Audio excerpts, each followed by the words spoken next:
hay que ser agradecidos, y yo quiero agradecer en este momento por todas las muestras de cariño a través de las oraciones y de las condolencias, que han sido muchas, y no puedo responder a cada una de ellas, por el fallecimiento de mi hermano Diego Donaldo. Así que les agradezco sus oraciones, las misas que están haciendo y sus condolencias. Eso nos hace que estemos más unidos, que nos sintamos una familia, todos unidos en torno al dolor de la familia.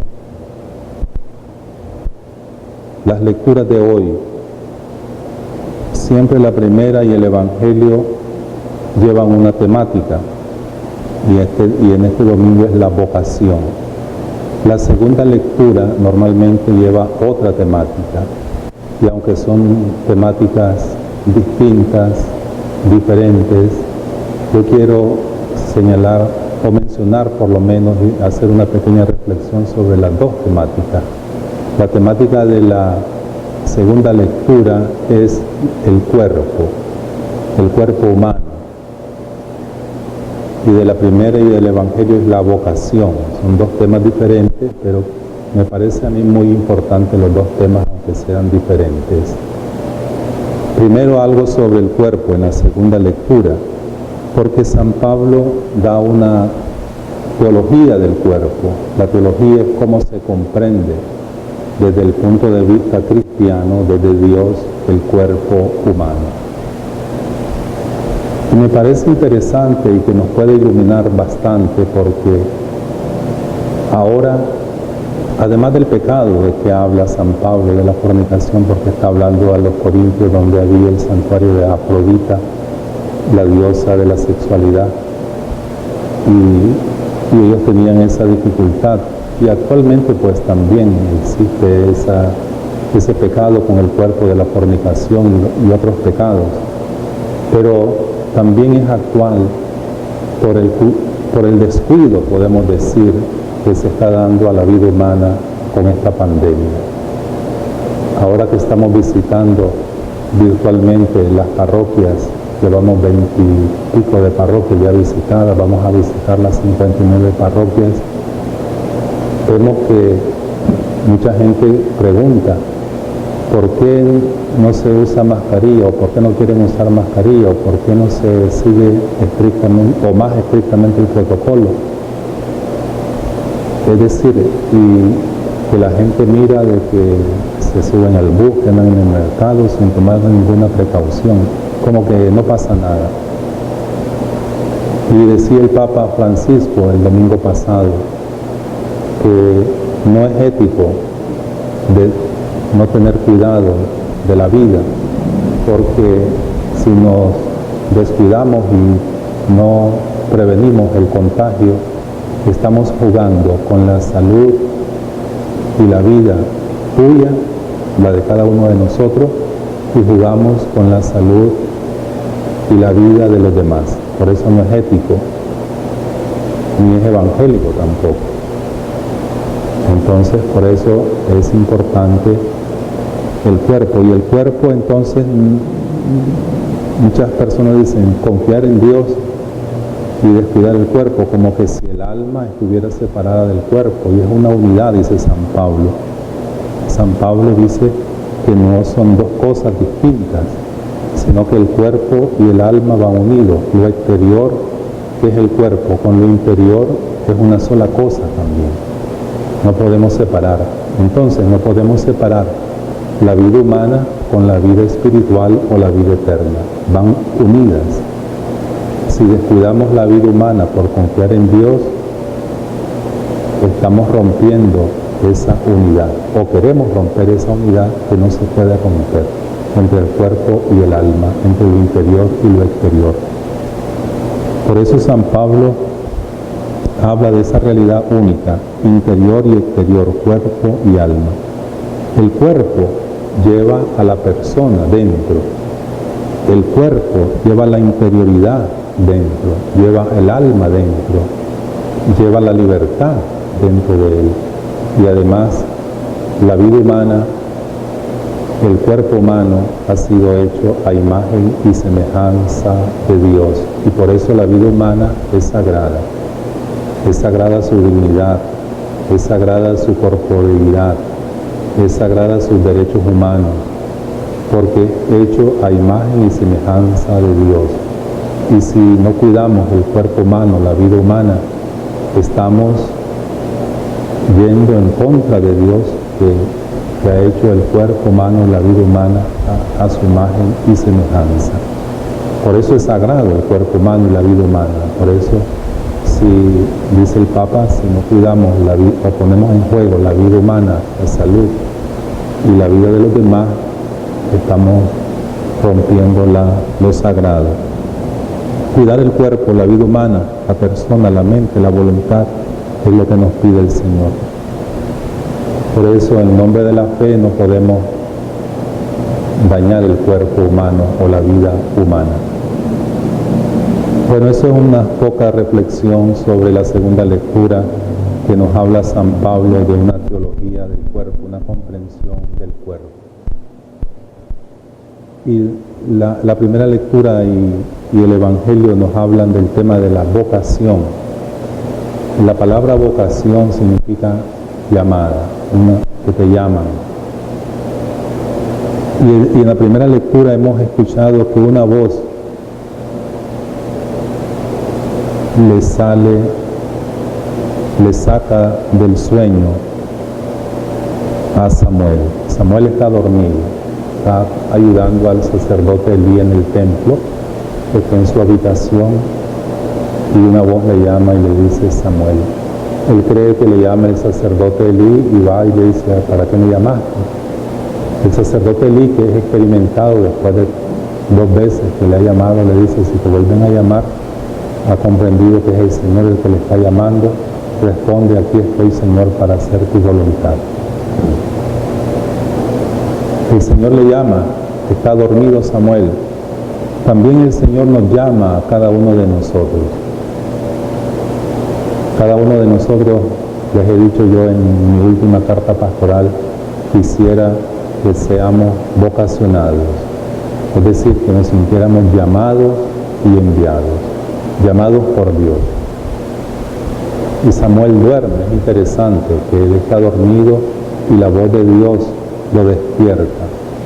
Quizá el mundo de hoy, quizá cada uno de nosotros está dormido en el placer, en el poder, en el tener, en las cosas de este mundo.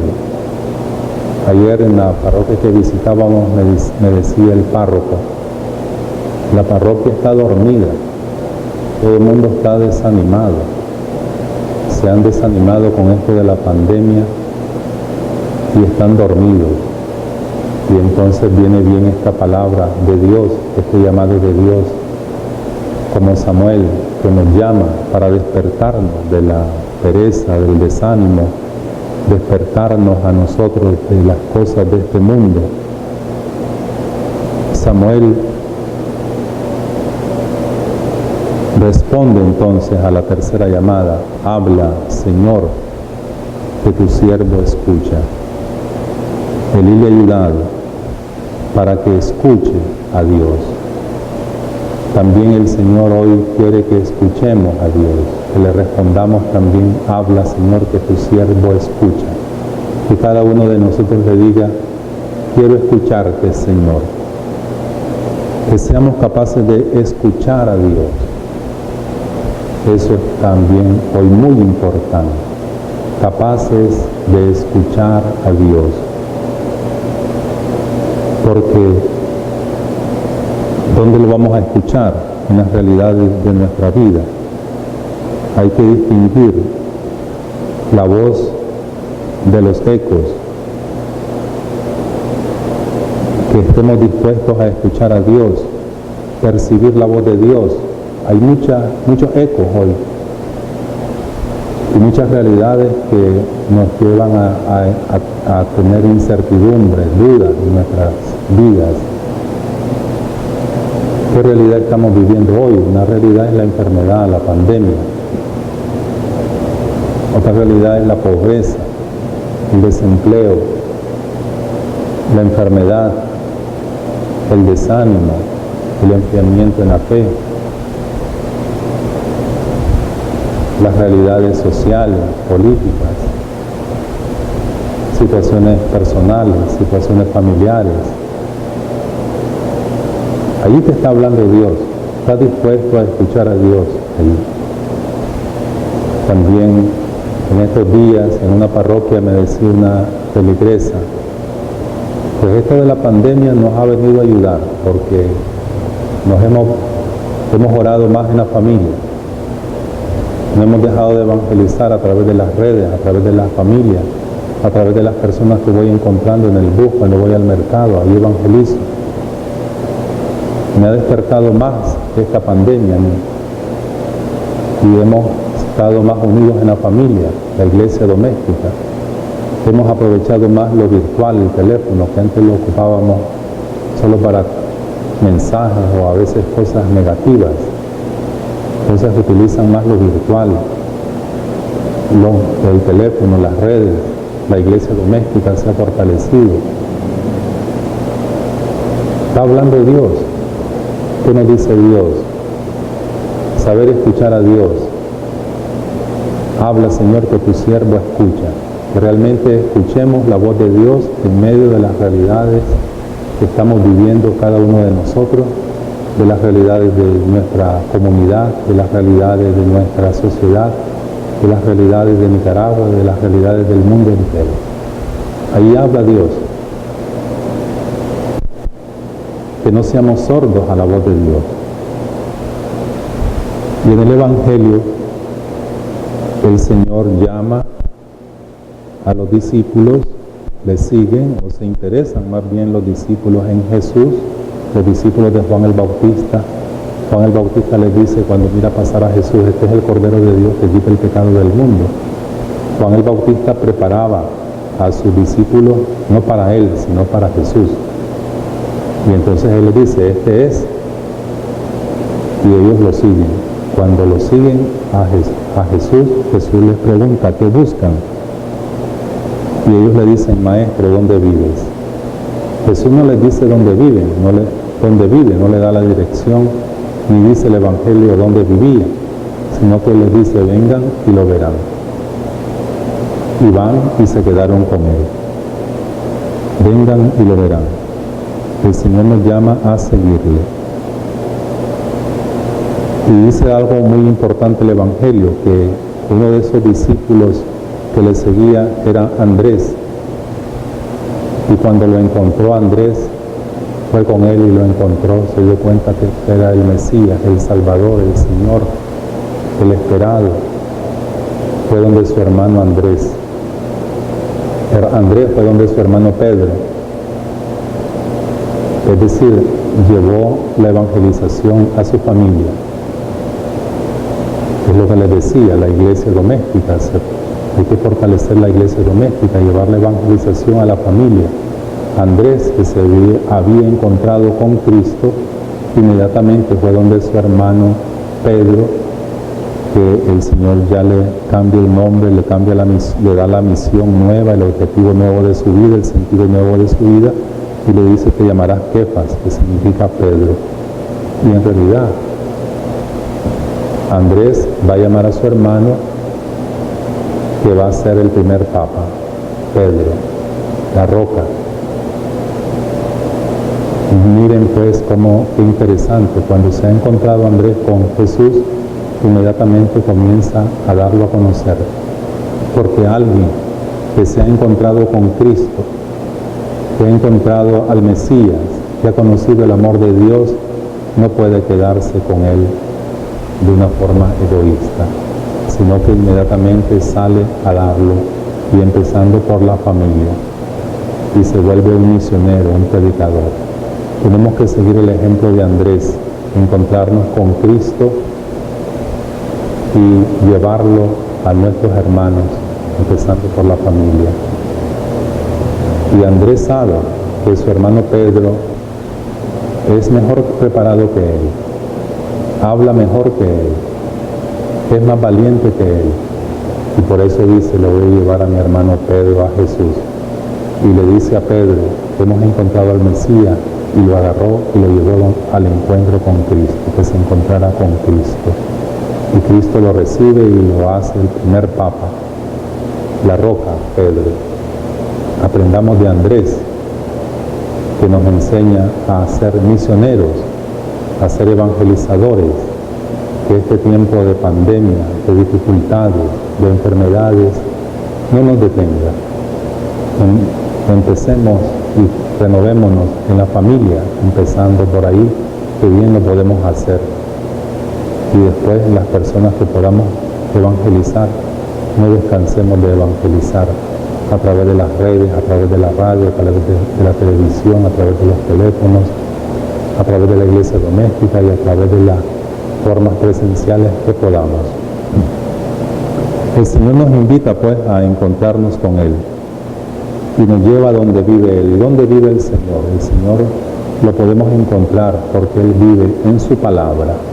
Meditemos más la palabra del Señor. Uno de los fundamentos de la iglesia doméstica es la palabra de Dios, meditar la palabra de Dios todos los días, que la familia se reúna y celebre la palabra de Dios.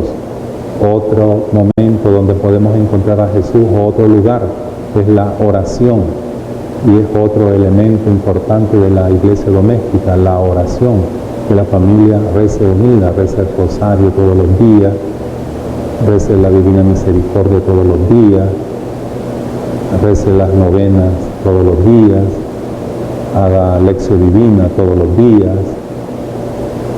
A nivel personal, entonces, también, a nivel familiar y a nivel de pequeños grupos, a nivel de la comunidad, a través de la radio, a través de la televisión, podemos estar con Jesús, encontrar a Jesús allí donde vive, en su palabra. Podemos hacer la misión, como les decía, como Andrés, evangelizando a su hermano Pedro, en la vivencia de los sacramentos, en la oración, como les decía, también en el servicio, ayudar en lo que sea, si estás en la casa, si puedes ayudar a los vecinos, a los ancianos, a los pobres, porque también en los pobres está el Señor.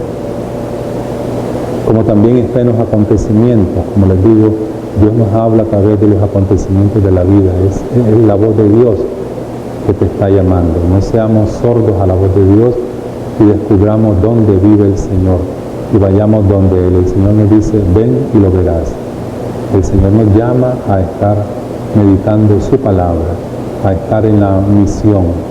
Ahora nos estamos preparando también para la misión virtual, pero también la misión a través de la iglesia doméstica, que todos podemos evangelizar. Una llamada por teléfono, un mensaje, aunque tengas un teléfono chiclero, puedes enviar un mensaje. Y así, en la medida que todos podemos evangelizar. Ahí vamos a encontrar al Señor, en su palabra, en la misión. Ahí vive el Señor, en los sacramentos, en la oración. Tenemos que ser más orantes. ¿Por qué nos vamos a desanimar en estos tiempos de pandemia? Si podemos recogernos más y orar más, intensificar más nuestra vida de oración. Eso nos está pidiendo el Señor. Que el Señor pues nos ayude. El Señor nos está llamando y que su voz nos despierte de donde estamos aletargados, dormidos, desanimados, desinflados. Que el Señor nos ayude y nos dé siempre con su voz, con su llamado, que nos está llamando a servirle, a amarle. Nos llama y nos envía. Que cada uno de nosotros sea llamado, que ese llamado, esa voz de Dios lo despierte y que responda como Samuel: aquí estoy, Señor, para hacer tu voluntad, dispuesto a ser enviado, a evangelizar, a misionar, a encontrarse siempre con Cristo, para vivir siempre con Él. Los discípulos, una vez que lo encontraron, se fueron a estar con Él, no se volvieron a separar más nunca de Cristo. Permanecieron ya unidos a Cristo. Nada ni nadie los pudo separar del amor de Dios. Así seamos nosotros, hermanos. Cuando encontremos a Cristo en su palabra, en los sacramentos, en la misión, en la evangelización, que nada ni nadie nos desanime, que nada ni nadie, ni enfermedad, como dice San Pablo, ni la enfermedad, ni la altura, ni el hambre, ni la desnudez, ni la hondura, ni la guerra, ni nada ni nadie nos pueda separar del amor de Dios. Que vivamos siempre con Cristo y que unidos a Cristo seamos felices, seamos santos, seamos verdaderos y auténticos hombres de fe, de oración y llenos de la palabra del Señor.